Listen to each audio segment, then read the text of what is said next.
Itabirito, Minas Gerais, dia 8 de junho de 2024, Estação Ecológica de Aredes.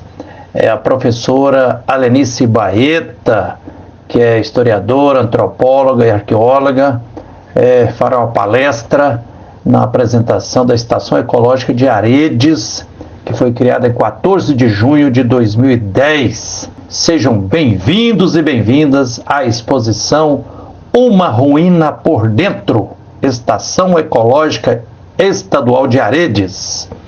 Exposição de Aredes, uma ruína por dentro, né? Uma maravilha de preservação ambiental, histórica e cultural. Exposição de Aredes, hoje é sábado, 8 de junho, Tomás Toledo falando aqui de Itabirito, Minas Gerais. Estamos aqui na exposição de Aredes. Aredes, um território histórico da nossa Minas Gerais, situado aqui na região metropolitana de Belo Horizonte, pertencente a Itabirito, um local que guarda parte fundamental da nossa história, que tem uma estação ecológica funcionando há mais de 10 anos, a Estação Ecológica Aredes, que recentemente tem sido ameaçada pelo interesse do capital minerário, e sua área de preservação tem sido ameaçada pelo capital minerário. Estamos aqui na exposição, organizado pela União Ambientalista de Itabirito, mais um espaço onde é preciso reconhecer a importância do território e no caminho de sua preservação integral, né? Para que a sua área de preservação seja ampliada e não ameaçada pelo lucro de grandes mineradores. Daqui a pouco vai ter uma apresentação da arqueóloga Alenice Baeta. De Itabirito, Ouro Preto, Mariana, sempre foi um foco de pesquisa nossa desde o século passado. Desde o século, essa geração que passou por século, a gente pode falar isso de forma tranquila, sem se sentir tão envelhecida assim, né? No século passado, a gente não estava muito aqui por essas áreas. E foi justamente em Cata Branca, quando a gente estava fazendo alguns levantamentos arqueológicos do sítio Cata Branca, em 2001, se não me engano, 2002, nos informaram, né, da existência também de um sítio muito próximo que se chamava Aredes. Foi aí que nós estivemos em Aredes e ficamos encantados com o conjunto, e que naquela época estava justamente sendo explorado de forma, né, inadequada, digamos assim. E ficamos muito preocupados com o cenário que a gente viu, que era justamente os sítios arqueológicos, né, o patrimônio arqueológico, uma espécie de um bolo de noiva, né, uma plataforma, e o resto todo carcomido por grandes cavas.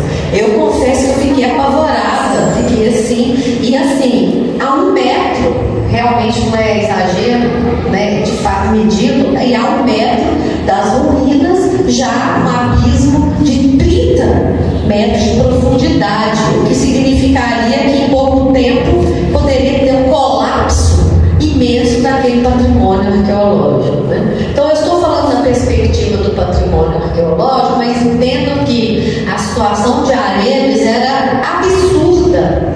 Foi tão absurda que logo quando foi criado, né, o departamento, né, de patrimônio histórico dentro do Ministério Público, inaugurado pelo Marcos Paulo Miranda, um dos primeiros acordos judiciais que ele fez foi justamente de tentar criar uma situação de revitalização, né, e de conservação, né, daquele lugar que estava na iminência de colapsar de fato. Então aí eu vou falar um pouco, né, desse histórico, tentando também comentar sobre o último trabalho que nós realizamos dentro, né, do sítio arqueológico, que foi esse da instalação de um telhado em uma das ruínas, ok? Então vamos lá. lá Daniel. Daniel, então, apresentar a vocês, né? Vai ser a pessoa, inclusive, que vai estar aqui no apoio à exposição, né, Daniel? E a partir de agora, né, vai ser também incorporado aí aos nossos diálogos, reflexões, viu? Seja bem-vindo. E aí eu já me discusa com o Daniel de a gente estar dialogando, e qualquer dúvida com relação à exposição também, a gente vai estar em contato permanente, tá? Obrigada. Bom, então, aqui é só para falar um pouco dessa situação que eu mencionei. Bom, a gente publicou um livro, e nesse livro sobre Aredes, não sou macabra, esse livro, né, a última parte, as últimas páginas desse livro é exatamente, né, as fotos que mostram exatamente isso, né, onde está aqui, né, o muro, aqui olha o buraco, gente, isso aqui tem em torno de 30 metros de profundidade. Vocês imaginam a situação em que o sítio arqueológico estava. Aqui já é o processo de enchimento da Cava Oeste, isso já em 2014, lembrando, conforme o Carlos comentou, né, Carlos, que a estação foi criada em 2010. Então entendam, né, que a partir de 2010, com a criação da estação, tudo ficou mais organizado, né, do ponto de vista, né, dos seus objetivos e das suas premissas, que é justamente a conservação ambiental, a conservação do patrimônio arqueológico e a recuperação, né, ambiental e patrimonial, que estava sendo realizada. Portanto, a estação ecológica, ela nunca parou. Eu nunca vi uma estação ecológica tão pujante, né? Porque nós ficamos anos acompanhando o enchimento das cavas, né, de estéreo de outra mineradora que assumiu o passivo ambiental. Isso é muito importante dizer, gente. Isso é muito importante dizer, porque a mineradora, no caso a Minar, que foi que causou todo esse problema, ela saiu do cenário, da cena, vamos dizer assim, e a SAF Mineração, que fez um acordo com o Ministério Público de ela assumir o passivo ambiental, de ela preencher as cavas deixadas pela outra, ok? História é tudo, né? Por isso que eu fiz história. Assim, eu fiz história da graduação. Eu considero muito importante você entender o processo histórico das coisas, para que a gente possa mais à frente, até não cometer uma injustiça, né? Entender como que as coisas acontecem, quem de fato opera para a proteção da unidade. Então a gente vê, né, a SAF como uma parceira frequente, né, do Ministério Público, do IEF, do movimento social, no sentido dos projetos culturais, no sentido realmente de realizar essas atividades que são, então, objetivos da estação ecológica, conforme bem colocado pelo Carlos Castilho, né? Bom, foram preenchidas, né, essas cavas, então aí está, aqui dá para ver, né, gente? O maquinário aqui, né? Aqui a cava sendo preenchida, aqui então o buraco, aqui a cava sendo preenchida. Quem vai lá hoje, se você não conta, né? A pessoa não acreditou. Não é possível, né? Mas é verdade. Aqui então, olha só, já totalmente preenchido, e depois, né, os biólogos, né, que já trabalham, já desenvolvem pesquisa há muitos anos, né, na estação, eles fizeram os projetos então de revitalização, né, de plantio, enfim, e tudo isso o tempo todo, obviamente, sendo monitorado e acompanhado pelo IEF e pelo próprio Ministério Público, que é o, né, como eu comentei, objeto do termo, né, do acordo judicial. Passado, fala. Para que essas cavas pudessem ter sido preenchidas, muita coisa aconteceu. Muita água voltou debaixo da ponte. Não foi pouca, não. Né? Então, como eu falei com vocês, a gente começou em 2005, mesmo de uma forma mais ativa, a proteção da região, né? A criação em 2010 foi fundamental. O termo, né, o acordo judicial já na sequência. Então,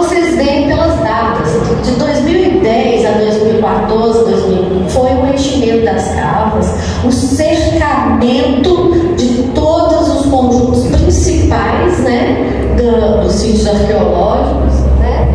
E além disso também o sistema de vigilância e a sinalização. Então foram várias atividades, né?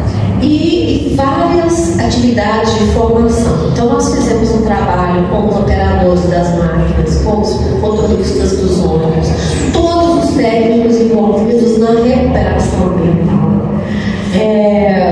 para que justamente o próprio, né, passagem de caminhão não causasse ainda mais abalos e problemas. Então foi um trabalho contínuo, né, Carlos? Diário mesmo, com relação a isso. Entrava o motorista novo, a gente fazia de novo, tudo de novo. A gente não podia correr o risco de, nesse processo todo, ter alguma perda, algum dano. Né? E isso envolveu uma equipe multidisciplinar, de geólogos, engenheiros, biólogos, arqueólogos, enfim, biólogos também, passando. Aqui então a gente também fez uma sinalização, né? Importante, um conteúdo muito simples, né? Em cada ruína, pode passar. E aqui, como vocês estão vendo, já a recuperação do enchimento das casas, né? Ok, com o plantio, evitando que processos erosivos que estavam comprometendo não só o patrimônio arqueológico, isso é importante dizer, mas também o patrimônio hídrico, né? O córrego Aredes, que fica logo atrás das ruínas, se aquela cava continuasse daquele jeito, né, Carlos? Estava tudo descendo para o córrego Aredes, que por um acaso também, né, é tributário, né, do Itabirito, e também tem uma série de escoros de mineração antiga. Também ele é em si também um sítio arqueológico, em função dos próprios escoros que foram incorporados nele ao longo do século XVIII também. Então, além de um sítio hídrico, é também um sítio arqueológico. Isso é importante dizer, muitas das vezes as coisas estão mescladas, né? Se esse é um sítio, esse é um manancial, isso é isso. Tudo está, no caso de Aredes, relacionado um com o outro, né? Aí, olha só, esse trabalho, acho que vou pegar assim, igual o microfone de cantor. Melhor, né, gente? Aqui, ó. Aí, ó, viu? Agora eu vou poder falar. Então, nós fizemos também o monitoramento das ruínas de alvenaria de pedra. É importante dizer que elas são datadas de pelo menos 1707, as primeiras ruínas. Nós temos documentos, né, que foi até um historiador aqui que trabalhou na prefeitura há muitos anos atrás, o Cleverson Lima, não sei se alguém conhece, ele trabalhou aqui, hoje não mora até aqui mais, mas já trabalhou aqui. Ele fez uma pesquisa histórica muito boa aqui no município, né? E o Cleverson participou dessa obra conosco, foi convidado, né? E participou conosco da nossa equipe de historiadores. E ele localizou documentos que mostram que lá em Aredes, aqui nesse sítio, né? Houveram, inclusive, batismos, missas, várias missas, claro, e batismos de pelo menos 30 crianças entre 1721 e 1800. Isso mostra que Aredes era uma importante vila, sim, era uma importante vila, né, tanto de produção de alimentos, né, de mineração, de comércio, de caminho, e interconectava Cata Branca, Itabira, né, ao Curral del Rei, a Ouro Preto, enfim, era um local de grande importância econômica naquele cenário do 18 e do 19, né? Então, o que nós fizemos também? A gente tinha muita preocupação, enquanto enchia a cava, a gente não podia deixar os sítios terem outros problemas também de conservação. Foi aí que nós olhamos casa de bicho, né? Então, essas casas de bicho depois nós limpamos, né? Foram contratadas pessoas especializadas para limpar essas ruínas. Quando também nasceram árvores dentro das ruínas, tivemos um cuidado. Essa, por exemplo, é a ruína do conjunto 2, que nós vamos voltar nela. Essa ruína hoje é a ruína que foi mencionada pelo Luiz Fernando, né? Ela está próxima a uma área desejada para aquela que eu comentei, aquela mineradora que causou todos os danos, que subiu no cenário. Ela volta né? Querendo minerar lá de novo. Depois de tudo, ela volta querendo de novo minerar e num local a 100 metros dessa ruína. Imagine assim não sei como é que é a palavra. É a destruição e a cara de pau, né? Assim, eu acho que não tem outro nome. Porque você destrói, sai de fininho, deixa o outro aceitar, fazer toda a recuperação, assim, assumir os passivos ambientais. Depois que está tudo ok, aí ela volta através de um lobby, né? De um projeto de lei, pedindo que seja alterado os contornos do própria estação ecológica para que ela possa minerar e que vai impactar novamente uma área que tanto lutamos, que tem, conforme os colegas colocaram, relíquias de campo rupestre, justamente áreas ricas e mananciais. Eu não estou só falando aqui como patrimônio arqueológico, como eu comentei, temos que olhar tudo como conjunto. Então é algo assim que assim, se a gente não contasse essa história toda, parecia algo assim, você está inventando, não acredito, né? Pior que é verdade, né? Assim, inacreditavelmente é verdade. E é uma situação dentro do município de Itabirito e que a gente tem que encarar, né? Encarar com justiça, né? E com resiliência, mas resiliência no sentido de combater mais uma vez como feito em 2010, né? Que a gente teve força para lutar, né? Para preencher as cavas, para evitar o colapso, aquelas pessoas que estavam à frente do caso na época, né? Que era o doutor Marcos Paulo, a doutora Vanessa, que a senhora citou, outras pessoas. Nós hoje, né? As pessoas hoje vão continuar tendo que ter a força para continuar protegendo a Aredes, porque parece que a Aredes, em função da geopolítica dele, é sempre um lugar ameaçado, constantemente ameaçado. Quando a gente acha assim, puxa, conseguimos. Quem imagina que depois que enchesse todas as cavas, né, sinalizasse, cercasse, olhasse, né, os nichos de bicho, olhasse as árvores que poderiam. Quem imaginou que ele chegava de novo, né, na selada, né, dos infernos de novo, vem querendo de novo, né, minerar lá de novo. Assim, é inacreditável. Assim, eu falo isso para vocês que eu acompanho.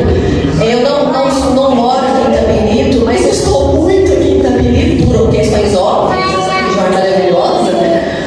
Mas assim, igual esse caso eu nunca vi, sabe?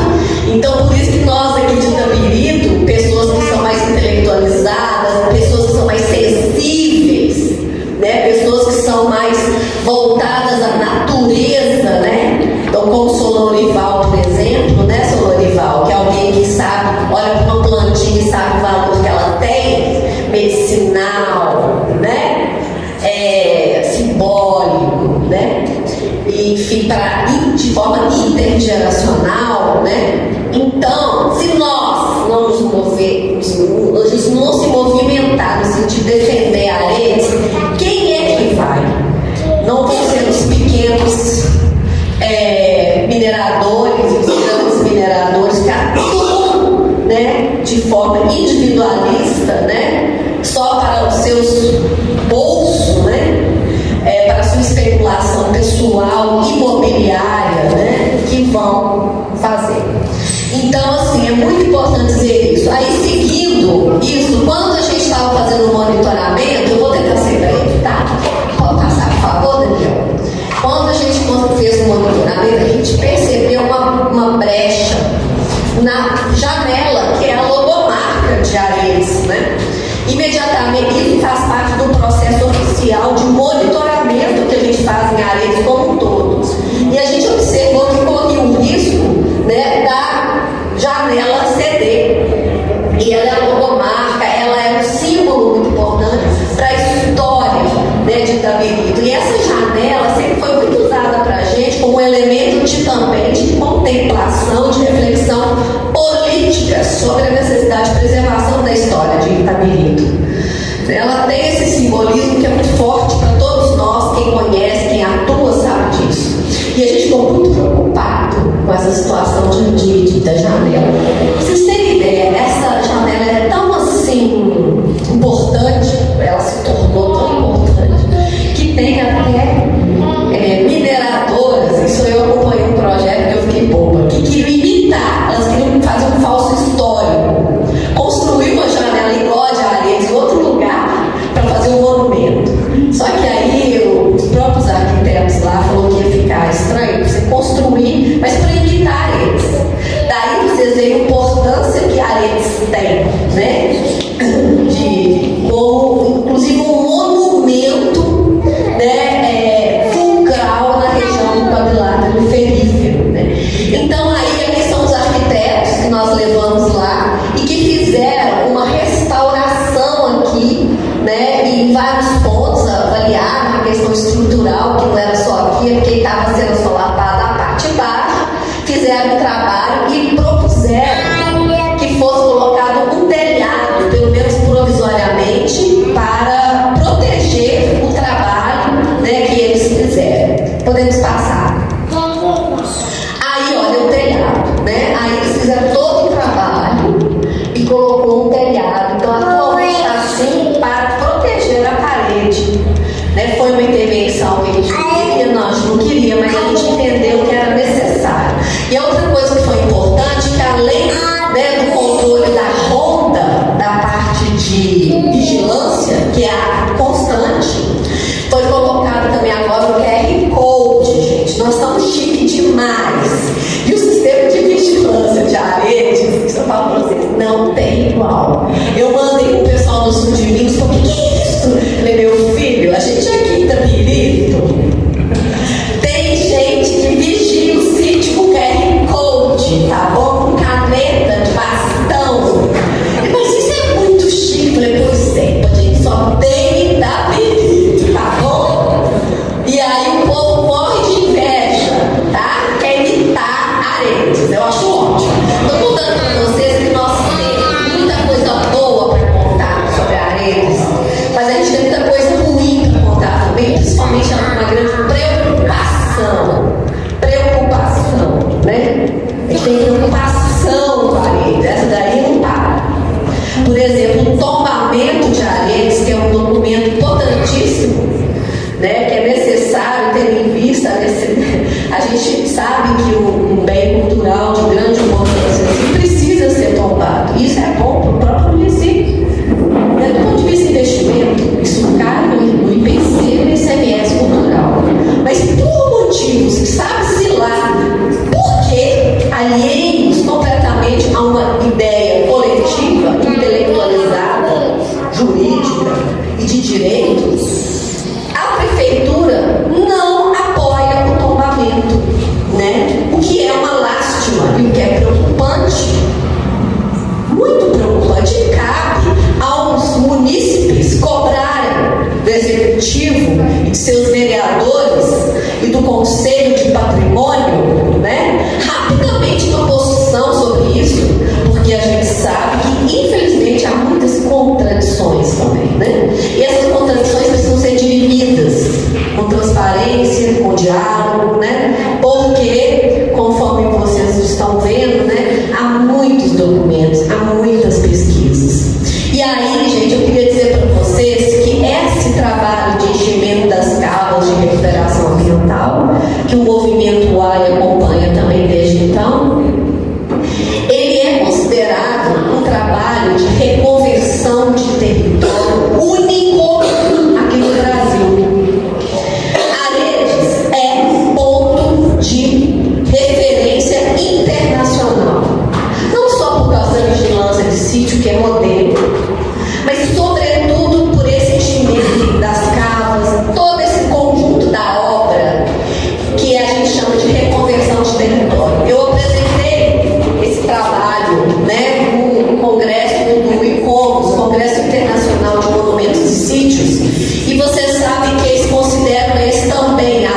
É boa vontade? É interesse? É vontade política? É uma série de coisas. Não, eles não fazem a reconversão de território da Pico do Itabirito. Esse sim tombado, né, que tentam destombar de todas as formas. Bom, então, gente, imaginem só. E nós temos um dossiê de tombamento pronto, feito pela UFMG, grupo da qual eu tenho a honra de falar que fiz parte, me formei, né? Meu pós-doutorado foi na UFMG e meu mestrado também. Meu doutorado foi na USP, mas eu sempre estive, porque sou daqui, sempre estive ligada à equipe da UFMG, né? Seja na história, seja no período pré-colonial, colonial, mas então já existe tudo, só falta vontade política e organização, né? Porque a gente vê que o governo Zema pressiona o IEFA, né? E que aí a prefeitura também não tem vontade, e aí fica, né, a dança das cadeiras. Só que a gente sabe que as pesquisas, os estudos estão todos já prontos e organizados. E a gente não pode permitir que pessoas com interesses escusos, né, ou pequenos grupos econômicos que nada fazem pelo município possam mandar na cidade e mandar também no judiciário, não? Então a gente Só um ponto aí que o poder econômico não manda no judiciário.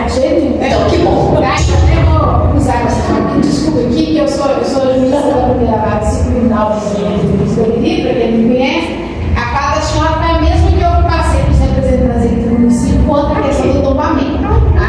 O tombamento é uma ação que existe na minha vara. O Ministério deve ajuizar a ação, sim. É um procedimento que, desde 2014, a ação ajuizada, salvo engano, 2016, vou passar o ano certo, para correr aqui na fala da memória. E, certamente, assim, é uma preocupação, sim. Ou seja, tem que judicializar a questão e posso falar que não foi realmente resolvido pelo município. Ele está judicializado. Eu fiz a audiência de instrução do processo. Mesmo dia da audiência, o município queria suspender a audiência, eu não deixei. Eu falei assim, vou terminar a instrução. E depois veio um pedido, só para falar da fase do processo, um pedido de suspensão de novo feito pelo município. Mas eu não apreciei esse pedido de suspensão e nem vou falar aqui qual vai ser a decisão, porque decisão de juiz é só aquela que é escrita e publicada, ok? Mas só para esclarecer, graças a Deus, nós temos um judiciário muito independente e a Quinta Avenida mais ainda estimulada do meu ponto de vista aqui, ok? Doutora Vânia, foi muito importante a sua fala e ouvi-la. Te agradeço profundamente porque te ver que a senhora, como o doutor Marcos Paulo, como a doutora Vanessa e tantas pessoas ligadas, seja no Ministério Público ou ao jurídico, são comprometidas e seguem a lei de forma correta, né? Pensando sempre nos direitos constituídos, né? E a gente sabe que patrimônio arqueológico é bem da união de todos nós, que a gente quer que Aredes continue sendo um espaço coletivo, né, e não de interesses particulares, né? E aí a manutenção do seu perímetro é fundamental para a proteção de todo esse arcabouço que a gente está apresentando aqui. Então, a gente agradece muito a sua fala, a sua presença, sobretudo, e a gente continuará à disposição de qualquer dúvida, né? Nós todos, qualquer dúvida que a senhora venha a ter na avaliação do processo, qualquer coisa, a gente vai estar à disposição para esclarecimentos, né? Bom, então, seguindo, a gente agora, semana passada, eu estive de novo fazendo monitoramento dessa ruína, né? Várias ruínas, enfim, e a gente faz para o Ministério Público semestralmente laudos, tá? De estado de conservação de todo o conjunto, expondo os eventuais problemas e, por exemplo, a placa que estragou, então tem que refazer a placa, né? Ou algum problema, uma árvore que caiu, igual aquela que caiu, né? Uma árvore que caiu, que quase caiu em cima da capela, né? Do oratório. Graças a Deus não encostou, mas podia. Então a gente tem que monitorar tudo isso. Seguindo. Aqui, olha só, esse aqui é um livro, né? Que a gente. Então, olha só, todo esse trabalho, muito trabalho, envolvendo vários profissionais.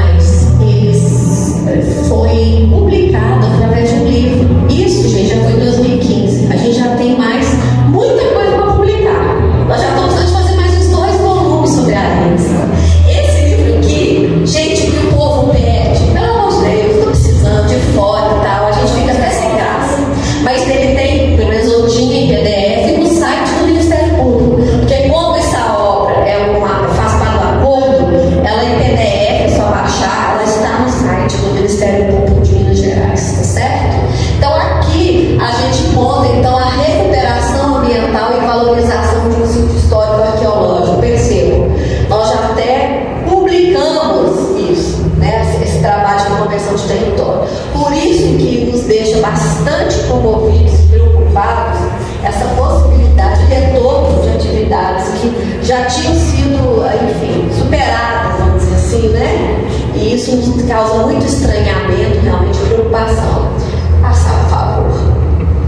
Aqui, então, tudo o que aconteceu. A partir desse livro, né, nós estamos aqui com o nosso diretor, escritor maravilhoso aqui, Mauro, que produziu uma peça baseada nesse livro, que eu acho que é muito legal, né? Inspirado, né, no livro, nas atividades, né? Robinho, que é o nosso artista maravilhoso que está aqui, né? Fizeram em loco, né? E também em vários outros lugares, né? Mas em loco também, no sítio arqueológico.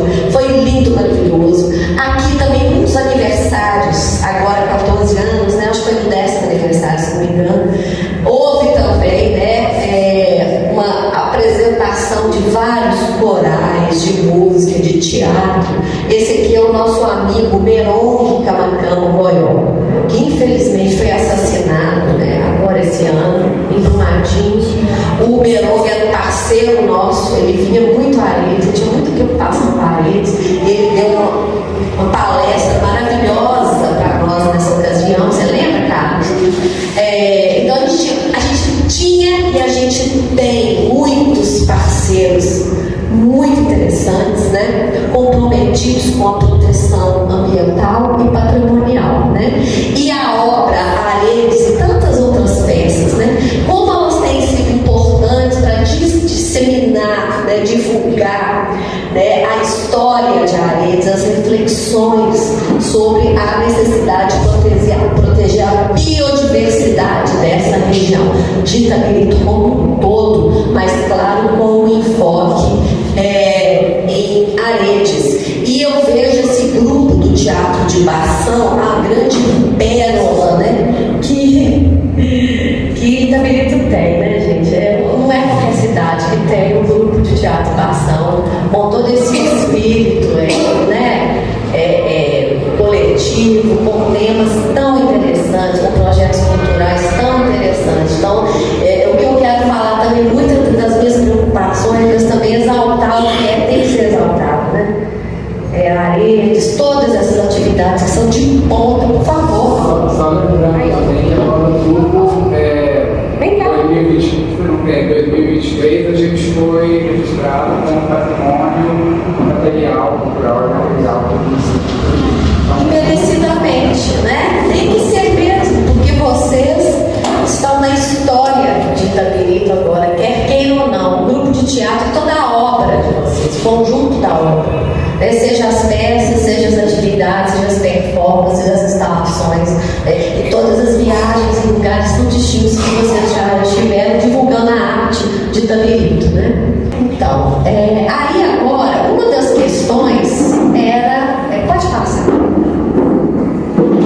esse problema, que aí a gente em 2015, 16, 17 já começamos a perceber que o telhado deixado pela mineradora, que era de amianto, estava cedendo, que estava entrando água, poçando, que estava causando muitos problemas na ruína, né? Na ruína mais inteira, na ruína mais integrada, vamos dizer assim, e conservada de Aredes, que tinha então, né, considerada ou área de comércio ou área de senzala, que ela fica assim, exatamente ao fundo de uma estrutura de uma antiga casa, onde fica a janela, né, e ao lado de um grande curral. Então a gente vê que esse espaço, ele teve realmente usos múltiplos. Então, tanto pela parte documental, como depois pela pesquisa arqueológica, a gente vê que ali se produzia alimento, se dormia, né? Se havia área de trabalho, tratava também de animais. Então a gente vê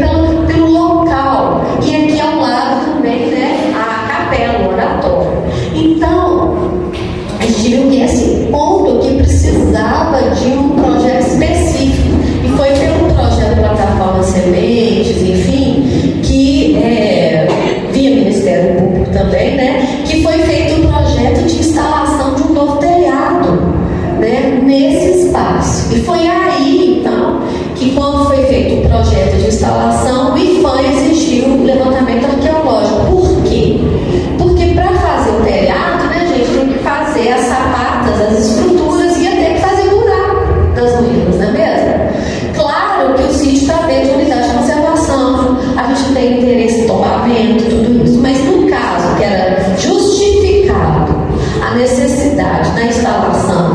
da perfuração localizada, houve a necessidade, então, o IPHAN exigiu que fosse feito um monitoramento arqueológico da obra. Foi aí que eu entrei com o projeto, né? Fui autorizada em portaria no Diário Oficial da União para fazer esse trabalho de acompanhamento, né? E o Carlos estava lá o tempo todo também, e é claro que tem essa unidade, né? Tudo que acontece, apesar que é o IPHAN que arbitra sobre o patrimônio arqueológico, mas estava dentro da unidade, mantendo, né, dentro também das premissas da unidade, que é de proteger, de conservar, de proteger, inclusive no caso da instalação do telhado, que era primordial, segundo os especialistas, para a conservação da estrutura, né? Então aí vocês veem a situação, ele estava com escuro, enfim, a gente começou. Naquele momento o nosso foco era proteger o ruína, né? Então aqui ó, o drone, né, a vista de cima, depois que tirou a telha de amianto, né? E aí sim, nós começamos a fazer as pesquisas, né, em todas as áreas, abertura, né, exclusivamente nos lugares das sapatas. Não houve intervenção. E aí, por isso que chama uma ruína por dentro. Por que é uma ruína por dentro? Porque se eu fosse como arqueóloga, vou escavar uma ruína, obviamente, pela metodologia, eu teria que colocar de forma amostral pesquisas do lado de fora e de dentro, lógico, para entender como que se organiza, não é mesmo? Mas, tendo em vista a peculiaridade da ruína, eu não ia abrir sem precisão dentro do área de conservação, né? Porque também nós arqueólogos, diferente do que muitos pensam, a gente quer que as coisas fiquem logo no lugar. Está protegido, está dentro da unidade, ok. O que ocorre é que quando vai, aí sim, futricar o lugar, atrapalhar, destruir, aí sim a arqueologia entra, mas no âmbito do salvamento, do resgate, da pesquisa, para não permitir a destruição, entende? Então, é por isso. Então, uma ruína por dentro foi que a gente ficou discutindo. Eu preciso explicar por que é uma leitura que é muito particular a partir do projeto da arquitetura dos buracos das sapatas, né? Todavia, a partir dessa amostragem dos buracos das sapatas, que são 16 sapatas, né? Foram 16 ao todo, a gente consegue enxergar muito da história, da cultura material de seus usuários ao longo do tempo. Isso que é importante, né? E a gente não perder essa possibilidade e esse horizonte.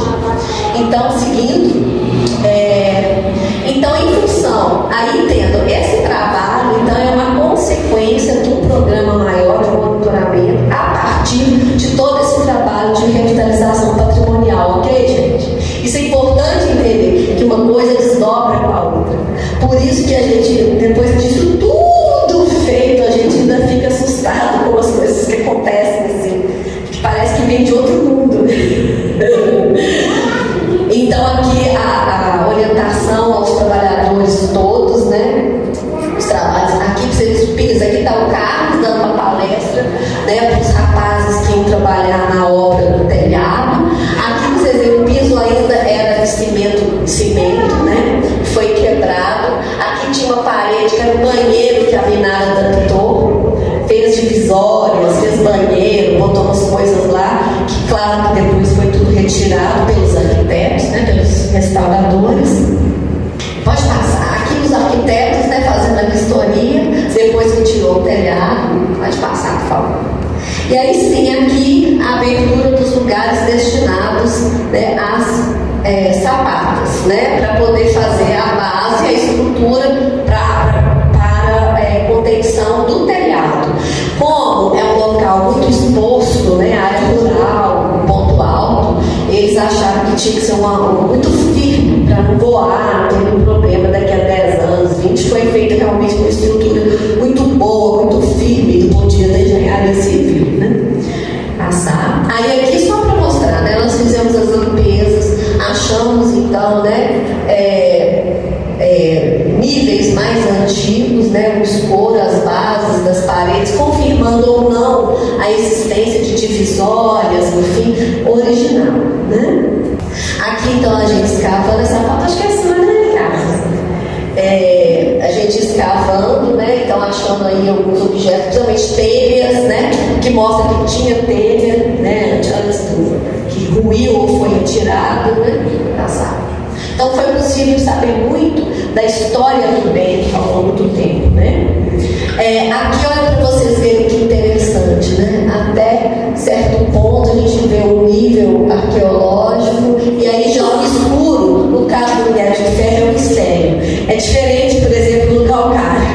No calcário, o vermelho é o mistério e o sedimento escuro é o orgânico. No minério de ferro, é o contrário. Então isso é muito interessante também, né? A gente entender isso. Então a gente fez vários cortes, perfis, análises. Aí os detalhes, né? Cachimbo, colchete, né? Então a gente achou pequenos detalhes que falam um pouco dos seus usuários, repetindo exclusivamente nas áreas que foram indicadas para abertura pelos projetos arquitetônicos. Sim, e que fique lá, né? Para o futuro, né, gente? Quem sabe vai ter que ter outra obra eventual. Então, é importante isso, né? E esses relatórios, tudo isso está depositado no IFAM, tudo isso, quer dizer, não tem, já saiu portaria, diário oficial, a gente tem controle, né? Exato com o projeto. E até para trabalhos da escola de arqueologia, de produção de Itapuru, da UFMG, já houve essa proposta de ser uma área mais para a prática da arqueologia, claro, de forma ordenada, limitada nos pontos, né? E esse viés, essa proposta, esse viés educacional. Mas não para intervenção, né? Exatamente. Então, assim, tudo isso faz parte, qualifica as informações que não são poucas, né? Nós temos livros, não é qualquer unidade que tem publicação, que tem relatório, que tem pesquisa. Por exemplo, esse ano, eu fui no Ibitipoca, que é um parque estadual, Ibitipoca em Lima Duarte. Foi a primeira vez que pisou um arqueólogo profissional em Ibitipoca. Não tem nada, não tem uma linha sobre a arqueologia do Ibitipoca, entende? Aí quando eu contei a Aredes, eles quase desmaiam. Falei, pois é, né? A gente vê que a Aredes é exemplo para muitos municípios que nunca deram ênfase a essa questão. E lá tem cavernas enormes, maravilhosas, com muito Saint-Hilaire já passou dentro das cavernas. Existe lugar que trilhas, caminhos, tem sítios lá também, não estou falando. Mas lá é outra história, claro. Mas estou dizendo assim, não é toda unidade que tem esse nível de profundidade que a Aredes tem. Entende? É isso que é espantoso. Até em comparação a outros, própria Serra da Moeda, né? Enfim, então olha só, aí eu limpei aqui, foi exatamente porque era uma abertura que tinha que fazer um projeto deles de drenagem, enfim, né? E aí a gente vê que de fato havia essa divisória, entende? Então isso tudo foi de extrema importância para entender a história do bem cultural. Pode passar, por favor. Então detalhes, né, também das escavações, né, o material, pode passar. Lembrando que foi na época da Covid, que a gente está de máscara, não é só por causa do pó. Então foi uma época, até mesmo durante o período, né, que a gente estava em casa, a gente estava trabalhando lá, né, claro, todos os cuidados, cada um mais ou menos separado, mas a gente nunca largou, né, Aredes na mão, né, a gente estava sempre lá trabalhando em Aredes. Aqui então só para falar um pouco do geral, né? Então saiu cerâmica, louça, metal, vidros, ossos, sementes. O que é muito interessante, né? A gente vê que o que saiu em grande quantidade foram cerâmicas, né? Todas elas com marca de alimentos, de cocção, né? De alimentos, o que significa que de fato ali devia ser um espaço. Tem até, enfim, né, o fogão ali, né? O fogão a lenha ali, que a gente vê que é antigo, mas de fato achamos muita cerâmica marcada por fuligem, né? Além do que eu comentei, que é o primeiro que apareceu, que foram as telhas, né? Aí sim, muita cerâmica, então ali de fato era um ponto de produção de alimentos, de cocção de alimentos, né? E achamos também algumas poucas louças brancas, algumas pintadas à mão, típicas do século XVIII, outras já típicas do século XIX, que chama de transfer print, né, que já é um decalque, né, vamos dizer assim. E o que é muito interessante, que eu acho que chama muita atenção, são as cerâmicas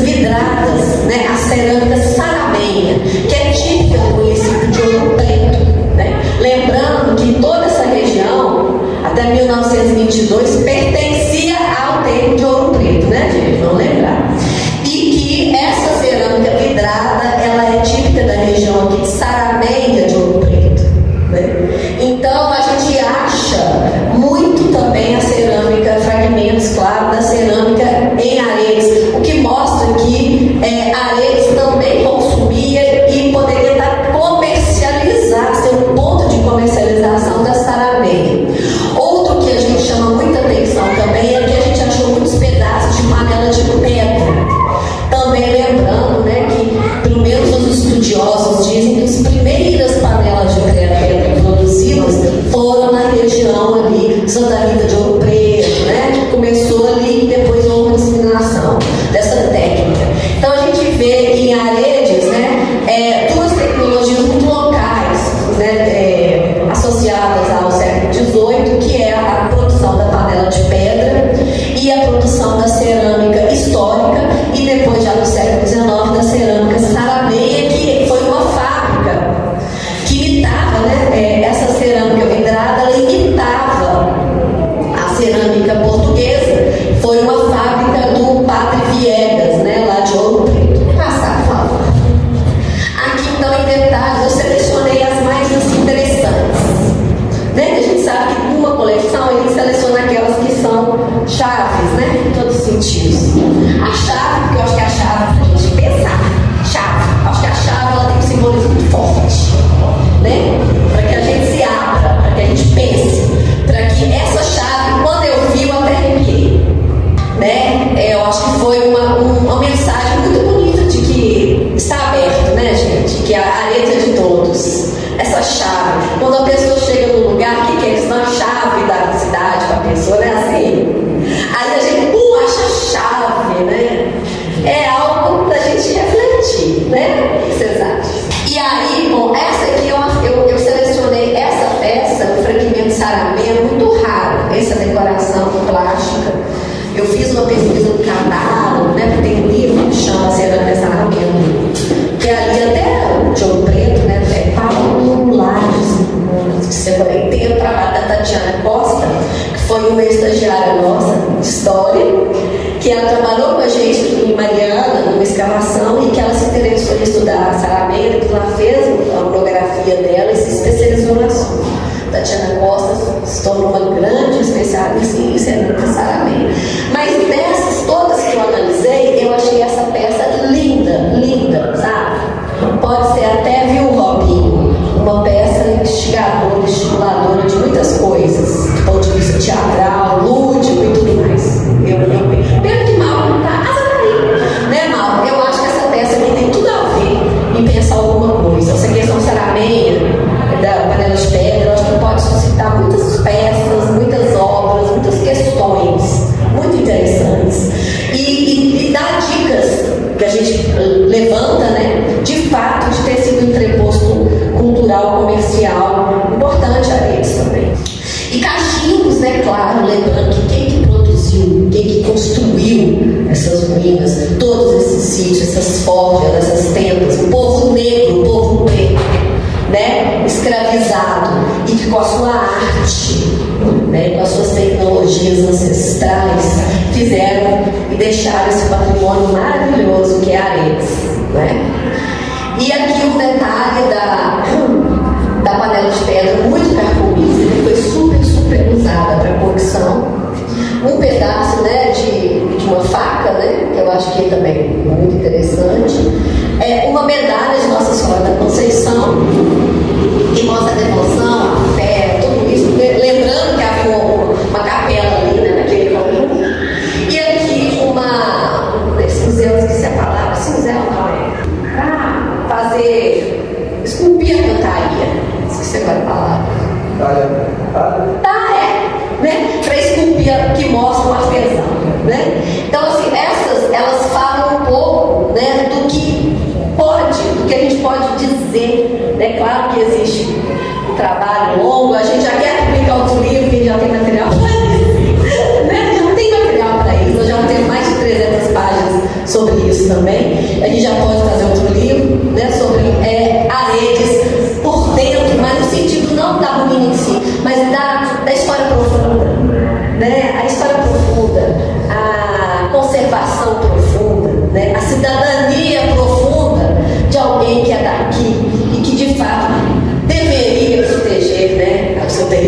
né? Aqui então, já, né, o telhado instalado. Aqui a tal sapata, né? É um buraco bem maior, né? Mas no final seria isso. Então, vamos explicar um pouco essa questão também, esse jogo das palavras, né? Da ruína por dentro, né? E aí o telhado ficou muito legal. E agora, o nosso desafio é que nenhuma árvore cai em cima do telhado. A gente tem que fazer poda, né? Para nenhum tronco cair e estragar o novo telhado. Então, assim, é uma coisa quase que diária, né? E aí eu estive lá semana passada e o anjo da guarda, que visita lá, né? Que é o vigilante, falou que tinha lobo-guará lá, sentadinho nessa porta. Vamos lá, seguindo, achei bonitinho, né? Vamos lá. Aqui então, aí, bom, aí vem a parte trágica, né? Tudo indo muito bem quando em janeiro de 2023, né, publica-se um PL, deputados da direita, é claro, com um projeto de alteração, né, dos limites da estação ecológica. Bom, a gente acabava de fazer todo esse serviço, já estávamos montando a exposição, e daí surgiu e a gente começou então a ir à Assembleia, a procurar deputados, fizemos um laudo, uma nota técnica, enviamos para os deputados, para a Comissão de Meio Ambiente, para o CCJ, e começou uma outra parte, né, que a gente achou que não ia precisar mais. Uma coisa é que a gente tem que fazer uns trabalhos dentro da estação, que é muito bom, né? Monitorando a estação, dando aulas, palestras, mas de repente a gente se vê tendo que ir à Assembleia Legislativa, reuniões desgastantes em audiências públicas para explicar o óbvio para quem não quer ouvir, né? Para quem já está com seu posicionamento pronto, né? Mas, enfim, faz parte dessa luta e dessa história. E daí, por isso, eu falo da importância, né, do movimento AI, né, nesse, viu, Edson? Vocês viram a situação, se organizaram rapidamente, né? A gente contou também com, né, os movimentos culturais, artísticos, né, para ajudar, né, nessa divulgação das questões. Maura adaptou uma pequena peça também, né, uma apresentação para divulgar o porquê que a área precisa ser conservada, que não tem mais condições de perder nenhum território. Pelo contrário, a gente tem que conservar e recuperar, não pode se perder mais nada, né? Então aqui foi quando a comissão de deputados da Assembleia foram visitar eles e que, por um acaso, uma grande coincidência, a gente acabado de montar essa exposição, essa está aqui, né, para divulgar mesmo a comunidade, como a gente sempre faz, independente, né, a gente já ia fazer. Daí a gente viu que essa exposição ela culminou com essa visita técnica, né, da Assembleia, e que ela poderia ser também usada didaticamente para os deputados, seus assessores e todos os outros que pareciam estar muito mal informados, muito mal orientados, né, e assessorados. E aí a gente foi óbvio, feita uma visita técnica, né, e a gente foi tanto nesse conjunto quanto no outro, eu comentei com vocês que está mais exposto, pode passar. E nessa ocasião aqui, né, houve uma peça linda que o Mauro adaptou para os deputados, para a visita técnica, né, Mauro? Passa. Aqui foi a visita técnica, né, aqui é o deputado Bela Gonçalves. Eu não consigo identificar os outros deputados, acho que tinham deputados de várias, né, enfim, que estavam ali. Aqui o Edson, o Mauro, né, assessores, e então foi montado uma apresentação, uma exposição lá próprio no local. Foi muito interessante, a gente fez um debate muito bom, muito crítico, né? Aqui estou eu explicando, né, aqui, falando de cada painel, nós fizemos uma visita, né, um itinerante em cada painel, guiada, sabe? Tomás Toledo, que estava aqui, fez um artigo muito bom, né, no jornal aqui de Itabiri também a respeito. E aqui, então, é um outro conjunto, esse que a gente está lutando pelo telhado, mas a gente até parou, porque nós estamos lutando pelo telhado, sendo que aqui nesse fundo, nessa montanha aqui, a 100 metros querem minerar. Então a gente viu que, né, que a gente teve que adiar essa luta pelo telhado desta, para poder lutar pela preservação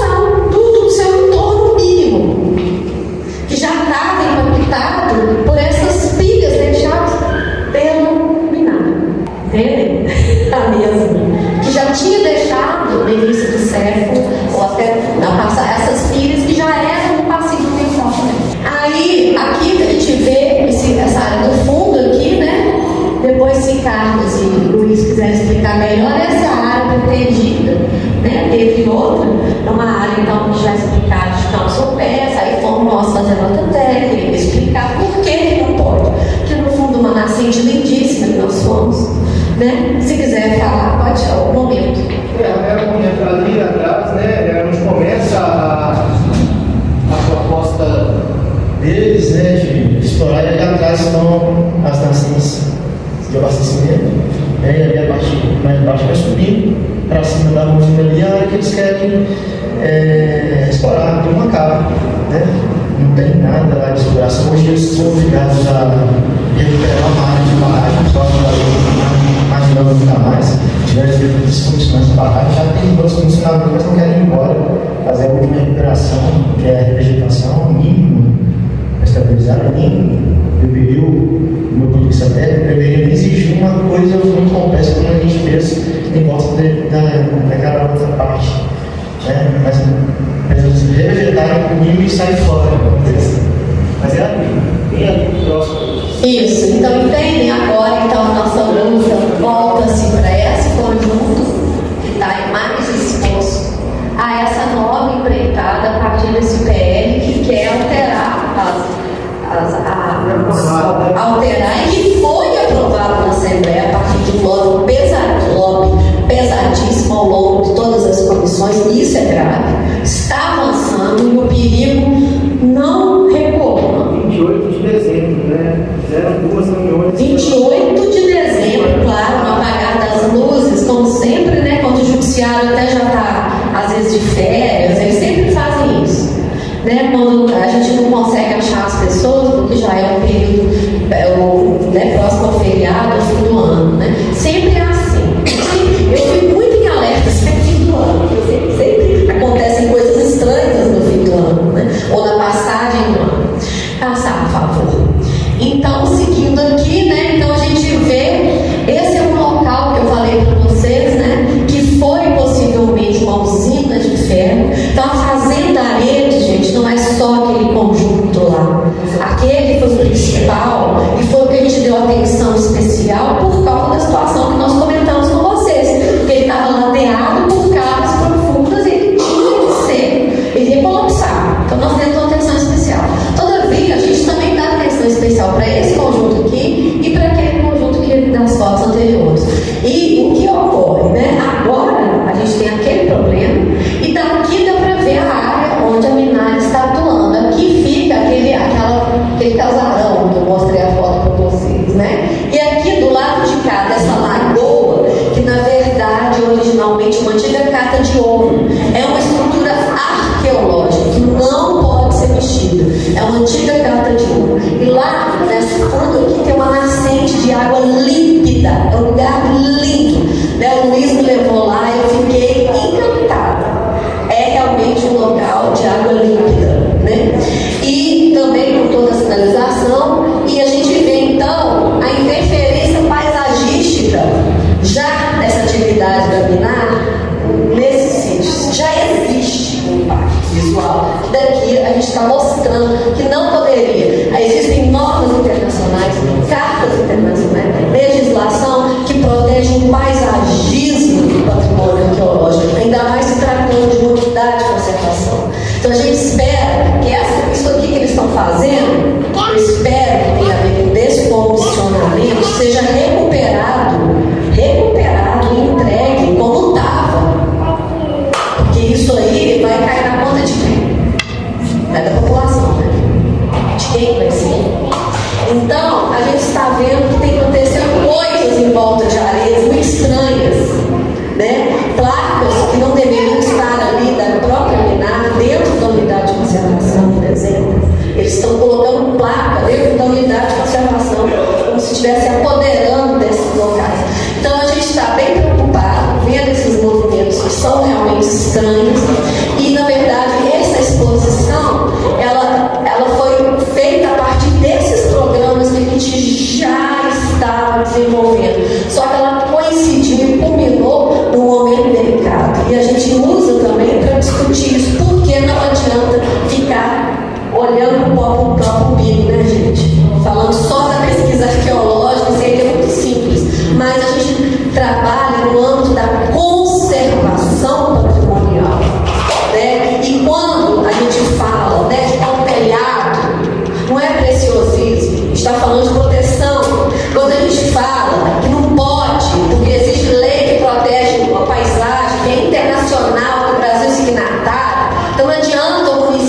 querer, o vereador querer, o grupo, né, corporativo querer. A gente tem que seguir as leis das quais o Brasil é signatário, que protegem o bem comum, como as águas que abastecem o município de Itabirito, né?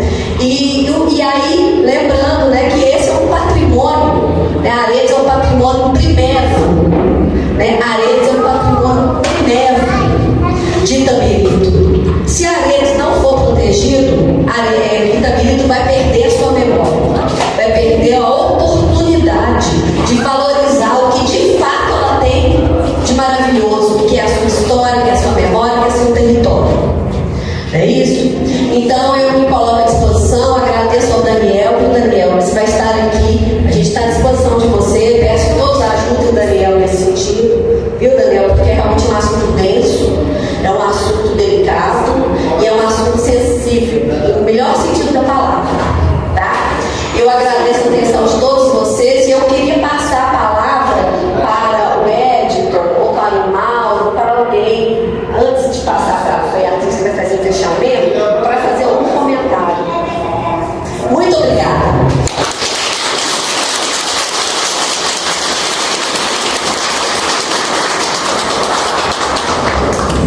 Bom, gente, eu só queria assim, falar, né, do nosso envolvimento com a Aredes. Ele surgiu a partir de um convite. Eu chamo o vento, eu chamo o vento, eu chamo o vento, vem me elevar. Eu chamo o fogo, eu chamo o fogo, eu chamo o fogo, eu chamo o fogo para me purificar. Eu chamo o vento, eu chamo o vento, eu chamo o vento, eu chamo o vento, vem me elevar. Eu chamo o fogo, eu chamo o fogo, eu chamo o fogo, eu chamo o fogo para me purificar. Eu chamo a lua, chamo o sol, chamo as estrelas, chamo o universo para me iluminar. Eu chamo a água, chamo a chuva e chamo o rio.